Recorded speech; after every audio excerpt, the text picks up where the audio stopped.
All gave some gave all. Some would march on, others would fall. There are no winners in war when you consider the cost. You cannot justify the thousands of lives for our own that were lost. Wars leave scars that in time may fade, but not without taking a toll. However, the deepest wounds are those that scar the very heart and soul. For those that saw action during wartime, I'm sure without a doubt, they've had to live with the memories of fallen comrades, their brothers, someone they cared deeply about. And all the families left behind with only their memories to carry them through, also paying the price of freedom won for me and you. We are all aware that times have changed, and yet there are certain things we must never forget. Be proud of our flag, and long may she wave, and long may we remember what so many gave. I'm Richard Carlson. I lived in the Laurel area all my life, except when I was in the service. I farmed northeast, and I enlisted in the National Guard, and at that time I was going to be drafted, and I thought I wanted to farm. But anyway, our guard unit was activated, went to Colorado Springs, and 9 months later, we get enlisted to go to Vietnam. I was scared. There's all kinds of rumors coming around from people. If you're a good medic, you get shot in the front. If you're a bad medic, you get shot in the back of the head. So anyway, I decided to be a good medic. I was on the northern end of Vietnam, along the Ho Chi Minh Trail. We had a lot of casualties in the 3 months I was there. I had 30 guys shot, one lieutenant, and I think 3 die for sure, maybe 4 in my arms anyway. And the hardest time was when I come around on a trail and the guy in front of me pulled his weapon up and shot one Viet Cong, jumped to the side, and I pulled my M16 up and unloaded my clip in the other one, and I watched him fall apart in front of me. And then the other guy got the clip in his weapon and shot the third guy. And I was just shaking, very, very emotional, sitting on the side of the path, and my head between there. And whenever you kill a guy, you get the spoils. Anyway, they threw his billfold there, and I opened it up, and there was the picture of his wife and kids. When you're in a situation like this, they try to represent them. They're not human. They don't have any emotions. They're just like an animal. But that really hit home. And when I got wounded, I think around Memorial Day, the 27th of May, and we were down in a creek about the size of Logan Creek by Laurel. We were pinned down in the water, and then I heard part of my platoon was going up the side of the bank, and then there's open fire, and then they said Crowley was shot. Anyway, I low crawled up there and I got to him. Anyway, he was still alive, and then I put this arm around him, and then I felt his body lift up, and he was talking to me. And I felt my arm and lost my arm. Whenever you get shot, I didn't feel no pain, it just felt hot. And I fell backwards, and then I rolled down the hill.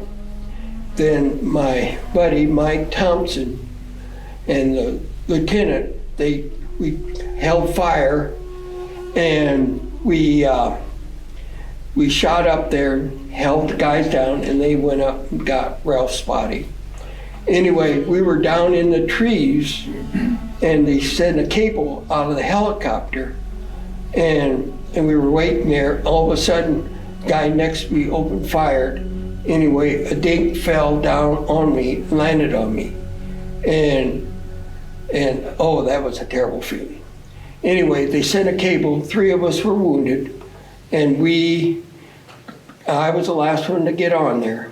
Anyway, during this deal, I was trying to bandage guys up, and I was trying to do this, and I was taking fire, and I got a Silver Star, and I didn't get my records from the service was all lost.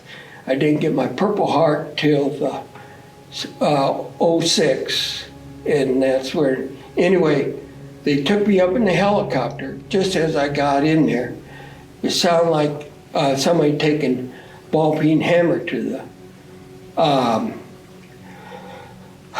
the helicopter.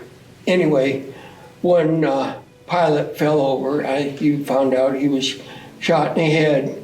Another guy looked over, and he got hit in the forehead, and I grabbed him, and then the helicopter started on fire, and the one guy pulled the dead pilot because he was going on the levers and we were going down.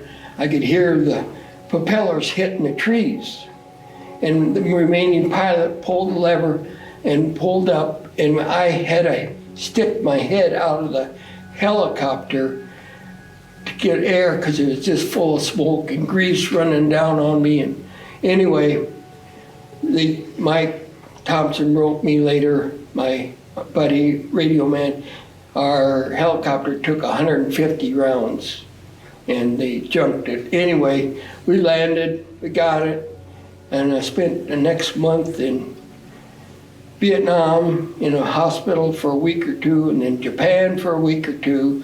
I guess the funniest thing that happened to me in the service, we were just laying in Japan, and I couldn't think of it, I just thought of it now. They'd come around, you could sign up, tour in a bus. Japan, I don't know what city it was, so I signed up, got in a big American bus and all these little cars. Anyway, we hit a chicken coop, knocked out the front windows of the bus. Immediately, the whole bus was full of chickens. Chicken manure all over, what a mess. And we sat that way for 2 hours till they got another bus there. I guess that's the funniest thing that happened. And the happiest time is when I landed in San Francisco alive.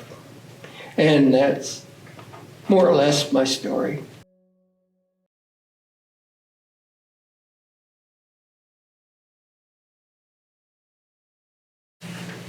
My name is Gale Calkin Sr. I was living in Corridge, Nebraska when I enlisted in the United States Navy in 1968 at the age of 20.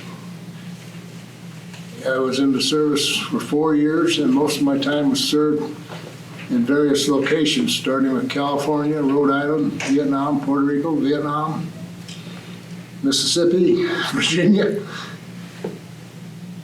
and now I live in Ponca, Nebraska. I'm Galen Conkin, also from Corridge, Nebraska.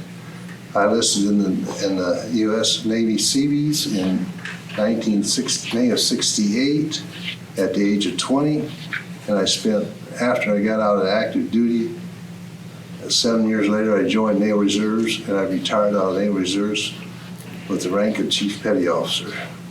I now live in Sterling, Colorado. We always wanted to be in the Navy, I guess, when we was little kids, and the Seabees seemed like the best deal for us. And we both liked it, and we hated it, and enjoyed it. Yeah, what he said about joining the Navy, I picked the Seabees, and I enjoyed it. I had to, because I put 20 years in reserves and retired out of there. My disappointing moment was when I was service age. Started giving 9-month 30 outs, then it was 6-month 30 outs, then it was 3-month 30 outs, and come January 1st of '72, they quit giving early outs, and I had 26 more days to go. I guess how I did feel the day you left for the service overseas, you always was concerned about the unknown. Whether you're gonna like it or, you know, it was something to think about. Of course, when you're 20 years old, you was kind of, nothing bothered you too much.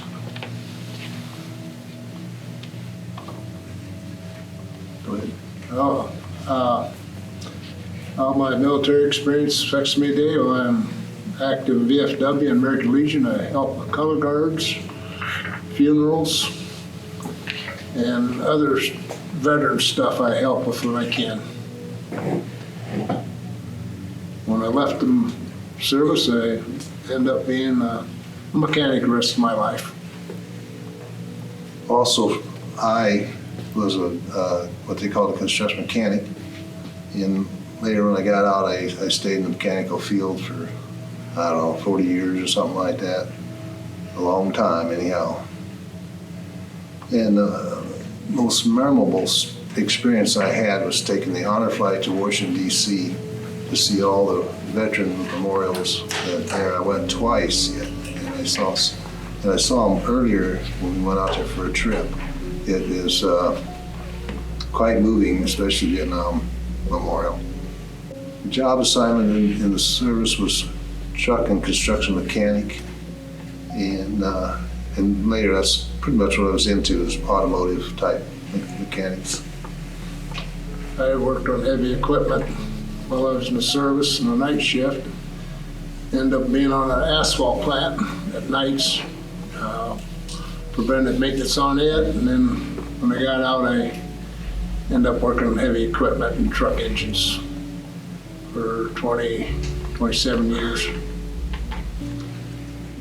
I have a 16-year-old grandson, and he's talking about going to service, and I said, well, you know, just ask me some questions, I'll answer them for you. And I did, some of them, and one question he asked is, do you get up early in the morning? And I says, yeah, you do. But I'll answer these questions and I'll talk to him about it, but I will not suggest he go in, and I suggest he, you know, I'm not gonna push it to where, I'm gonna let him make his own decision, basically.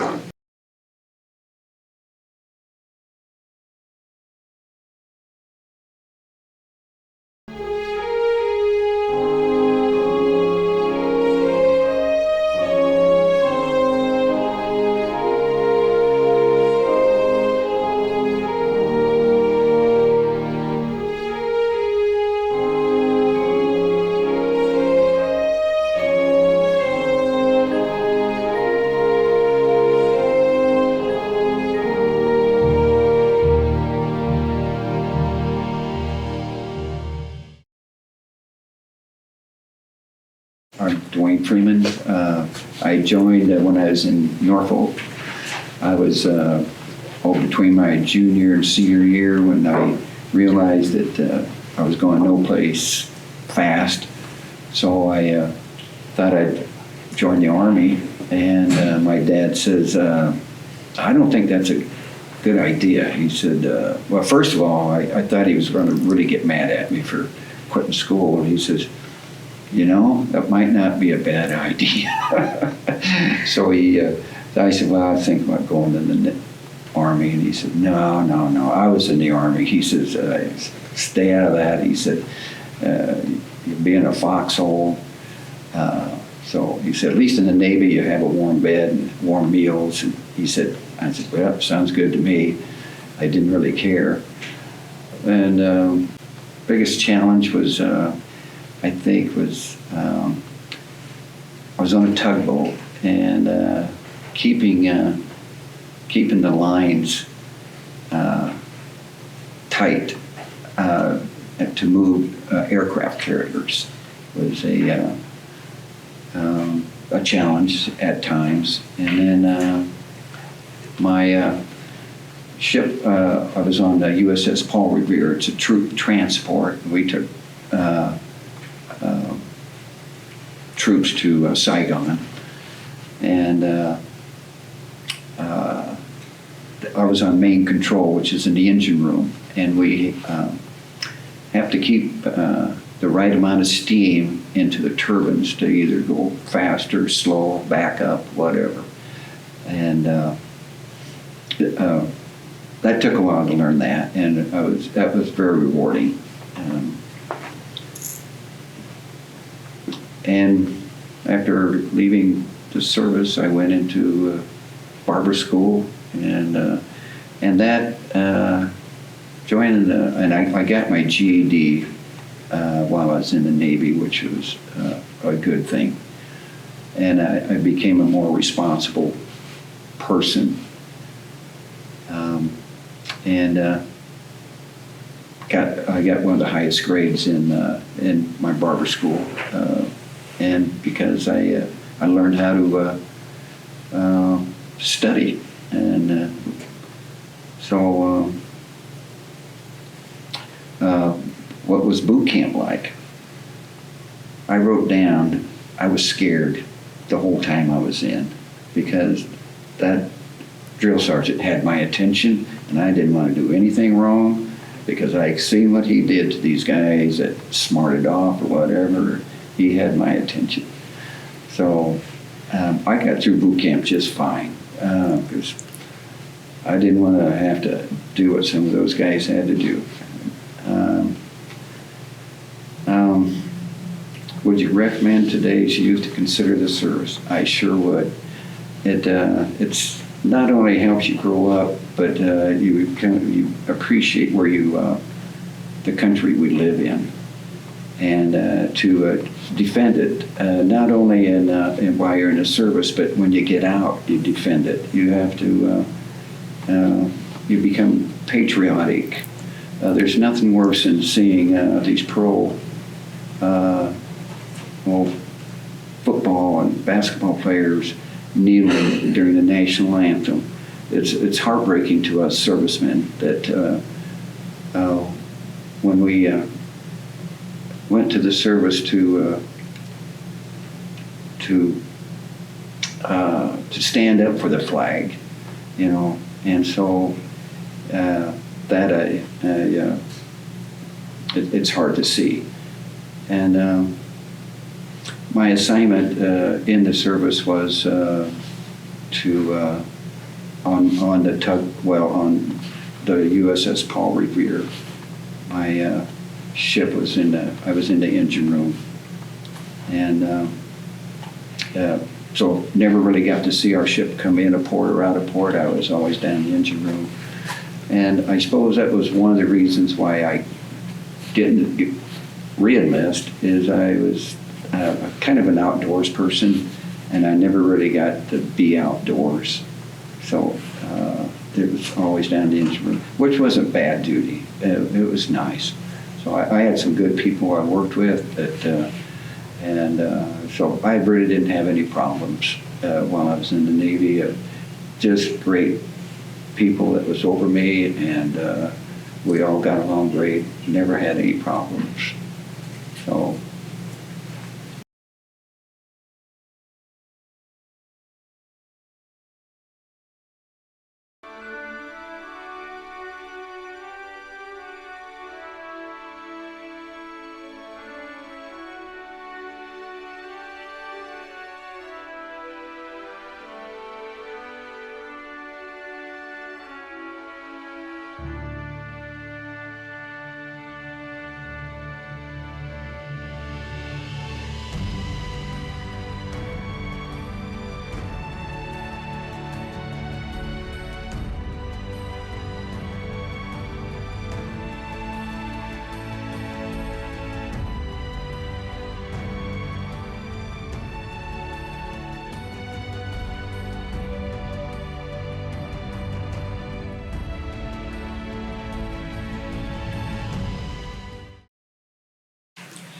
My name is Randy Lucken. I was living in Ponca, Nebraska when I enlisted into the Navy in 1971 at the age of 19.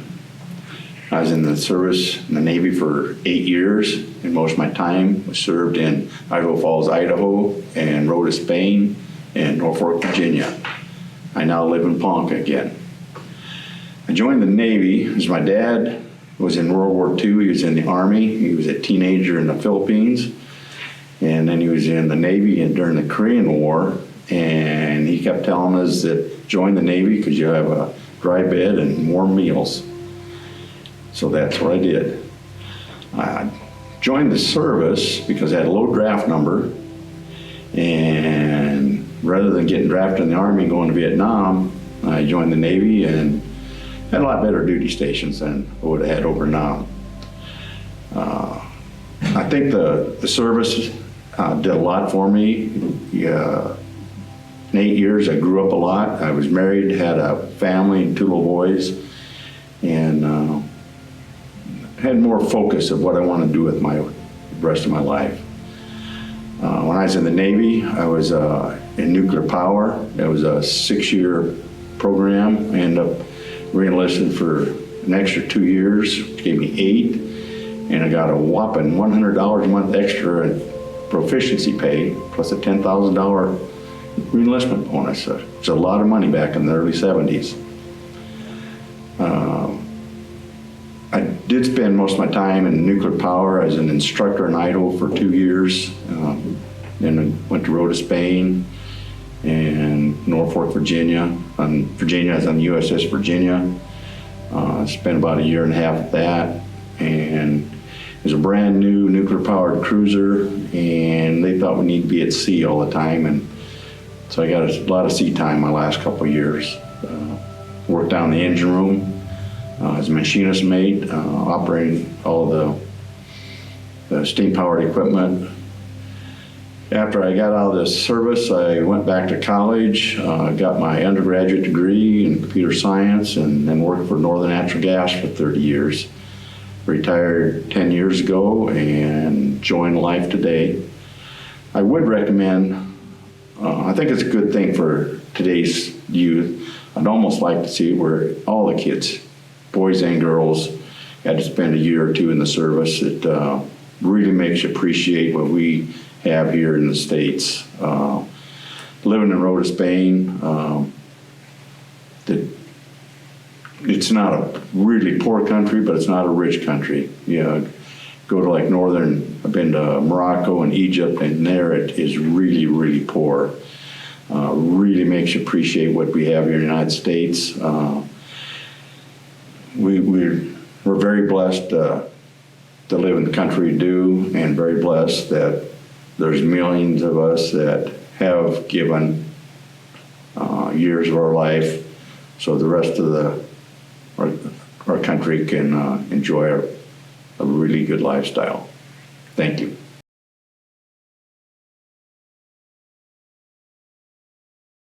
My name is Ben Whitlock. I was living in Newcastle when I enlisted in the Army.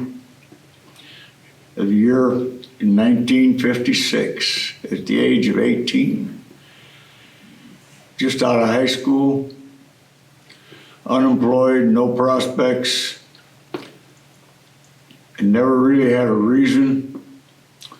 Just one day I thought it was a good thing to do, so I went to the city and I joined the Army.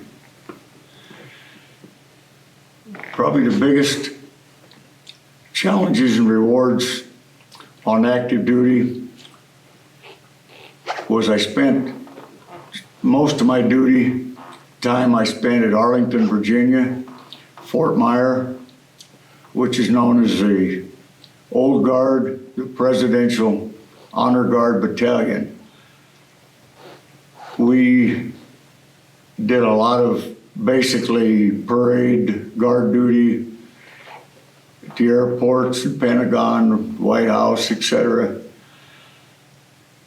And I think what really impressed me more than anything for a kid that had never been out of the country up here was to actually, by the time I was still 18, I was standing guard for the President of the United States, and I thought that was really something, and I still do. I was proud of it then, and I guess the two things that I was proud, I remember the most, I guess, was the many times that we stood guards for President Eisenhower at the airports. That was a fairly constant item. And the one time when I was on the security detail for the Queen of England when she made her first trip to the United States, that was in 1957. And I still remember that. What did the military service do after life and leaving the service? What it does is it takes a young kid that really knows nothing about life, and it teaches you confidence. By the time I got out of there, even though I didn't have a job or anything, but I had the confidence in myself that I knew that I could do whatever I needed to do.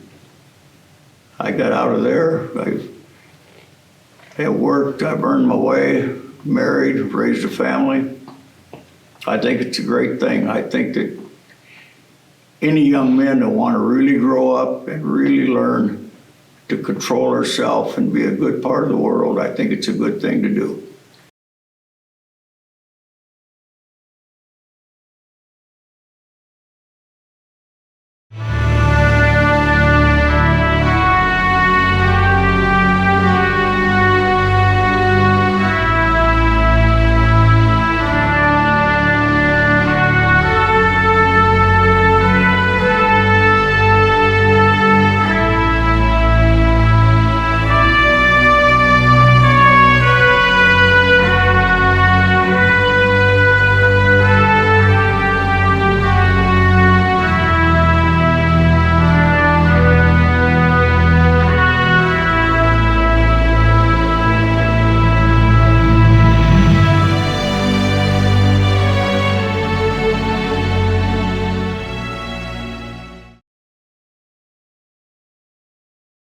I'm Terry Nelson. I was living in Ponca, Nebraska when I enlisted in the Iowa Air National Guard in 1965, and at the age of 20. And the reason I enlisted was at that time I was going to get drafted if I didn't enlist. I enlisted in the Air Guard because I thought I had a better chance of not going to Vietnam. Surprise to me, I was the only one of my friends that ended up going to Vietnam. In 1968, in January, we got activated to because of the Pueblo crisis, and then they sent us to Vietnam for a year, and I spent my year in Phuket. And it was not all that bad a duty. It was just good thing was I got to work in an air conditioned shop, and I worked on airplane radios and fixed them, and it did teach me that before I got activated, I had started working for a bank and working on computers, and decided after a year working with radios, I was glad I made a career choice. So, and when I got out, I went back to the bank and worked as a programmer, and that's what I did my whole life until I retired about 11 years ago. When I was in Vietnam, our main entertainment was either the Airmen's Club or the outdoor theater, and the good thing about that was I got to see the Bob Hope show that year, and Ann Margaret was along with him, so I got to see Ann Margaret live. And it just was, made a good impression on me. And after all the experiences in my life, I would recommend that, it'd be a good thing for all young people to go into the service. It's a good way to help you grow up and to mature and learn what you want to do with your life.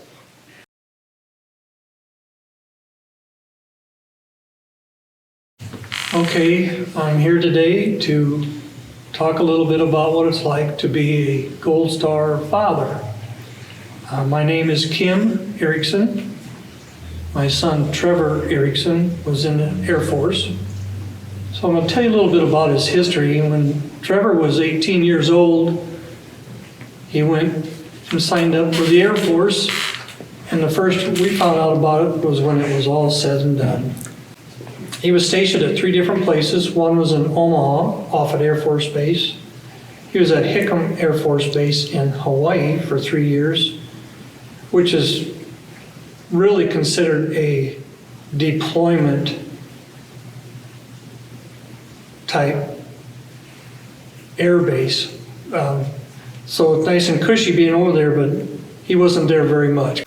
One of his deployments, he met his wife, Jet, in Qatar. He was actually in Qatar twice. He was in Turkey for a while. He was at Bagram Air Force Base. He didn't tell us a lot about what he was doing. He liked to sugarcoat things. That's just kind of the way the young guys are. Eventually, Trevor came home with really bad PTSD. He kept it to himself. He wouldn't tell anybody about it, which I'm finding out that that's kind of the way things are. These young men and women, they don't want to talk about it any more than the veterans that I know to this day don't like to talk about it. 8 days before his death, he called me one morning and he said, "I'm in trouble." So I dropped everything I was doing that Monday morning. I was on my way out the door to work, and I said, well, guess maybe I better go see him. So I drove from Neely, which is where I live now, and I drove over to Elk Point, South Dakota, where he was living. We spent the whole day together. He told me stuff that day that I could not believe. One of the things he had said on one of his deployments was he was on 80 different night missions on foot patrol. He was in charge of his squad, so he was under an extreme amount of pressure. He told me a lot of things that day that I had no idea what he was going through. That was the last time I saw him. The couple things I do remember of the funeral, which is kind of a blur, but when we got to the cemetery, the bagpipes were playing. That was really cool. And the support that came from that military base in Sioux City was unbelievable. This whole thing with him taking his own life just rocked that base. So they brought in another group of guys from a different base in a different state to take over for them for a couple weeks, because these guys are in big trouble over there also. Which leads me to talk a little bit about suicide. There's still 22 veterans a day taking their lives. All these stories I hear and read, it's about guys that are afraid to lose their jobs, so they never say anything. They're just afraid, and Trevor was no different. He told me, he says, I don't want these guys to know about it.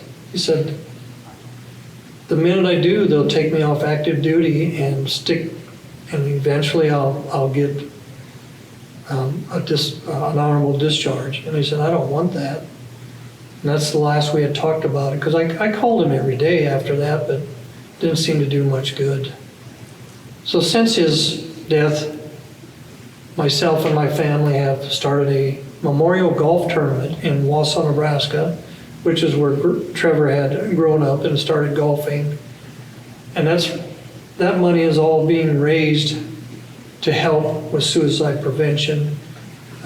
We're partnered with Northeast Nebraska Suicide Prevention Coalition, and currently in the process of doing a Safe Talk seminar in Wausau at the end of this October. We're also partnered with Warrior Next Adventure, and they take military personnel, veterans, and active duty on like adventures to help replace these bad memories these kids have with good memories. That's really the basis of all of our thinking. Is we don't want to see another family go through what we had to. If we can help one other family not go through this, that's kind of our ultimate goal.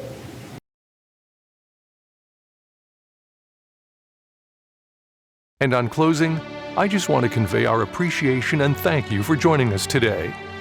Thank you, veterans, and to those who shared their stories and for standing up for Old Glory. We all know freedom isn't free. There's a huge price paid for all our liberties. God bless America, land of our birth, And God bless America, the greatest nation on earth.